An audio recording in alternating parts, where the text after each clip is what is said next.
Okay, so our next event is called the RoboSlalom. You can see on the board here, your robot starts at the beginning, and then the big difference in this challenge is we want you to make smooth turns. So it's kind of curve, and then another curve to the left, and then a curve to the right, and a curve to the left, and a curve to the finish.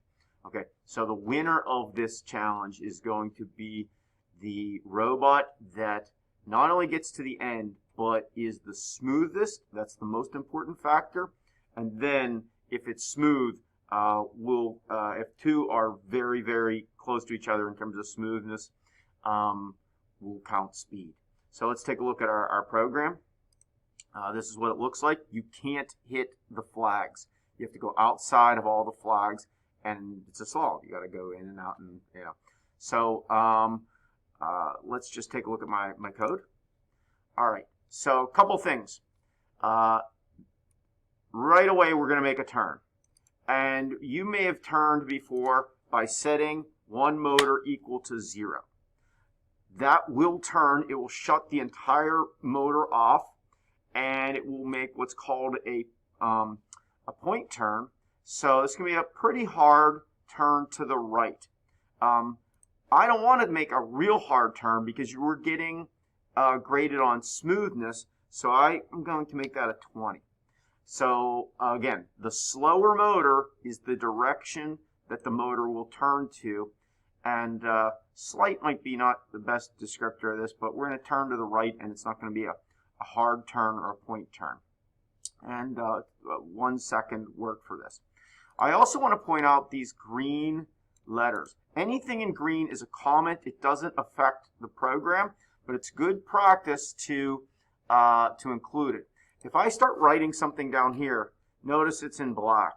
If you write something that the computer recognizes as a command, it will either be in blue or red. But if I put 2 slashes in front of something, notice it turns green. So now, after I make that right turn, looking back at our challenge, we're going to make a slight right turn, sort of a smooth right turn, and then we're going to want to go straight out to here somewhere before we make our left turn. So I'll say go straight. And we see that we have both motors set to the same speed. Great. I found that 1.2 seconds is about right, but you can play around with that. So this is what the program does so far. Don't forget, when you make changes to it, we're going to hit compile first, and then download sends it to the screen. And so now if I hit the run button, it turns and it goes over here. At this point, we're going to need to make a left turn, and we want this to be curvy. So let's go up here. Here was our turn. Control C, Control V, and whereas the right turn had the right motor going slower, let's make that one go faster. I'll make it 75 just to keep things the same.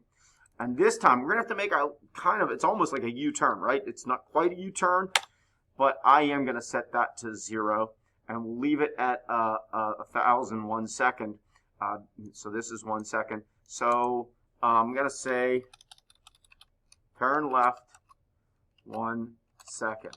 It's a good practice to start adding these comments, but another good practice is, if you want to, you can delete, like these down here. If this makes you confused, I can delete it. Just make sure you delete everything that's green, and you don't, because things that aren't part of the program need to have these 2 slashes in front of them. But I do delete a lot of it to make it more understandable. But let's check this out. Don't forget compile, and then download, and go back to the beginning. So there, and now there's and you can see that I was kind of close, and I may not be able to do this in 1 turn, or I may have had to go a little bit further out here. But that's the challenge, is to make sort of smoother turns and make this curvy. The way this works is that if you have 2 numbers for your motor powers, in this case 75 and 0, That's going to be a sharper turn than two numbers that are closer together. 75 and 20, that's not going to be as sharp. If I wanted just to turn a tiny bit, right now it's 75 and 20. Oops. If I made this 75 and 50, that would be just a slight gradual turn. If I wanted a really sharp turn to turn on a dime, I can make this negative 75. One motor going forward, one motor going backward. It will spin like a top. So those come in handy at times as well. But for this particular challenge, you want smooth curves. So keep that in mind. And yeah, the first one to get to the end. It won't be the first group to get done. This will be looking for who does it the smoothest.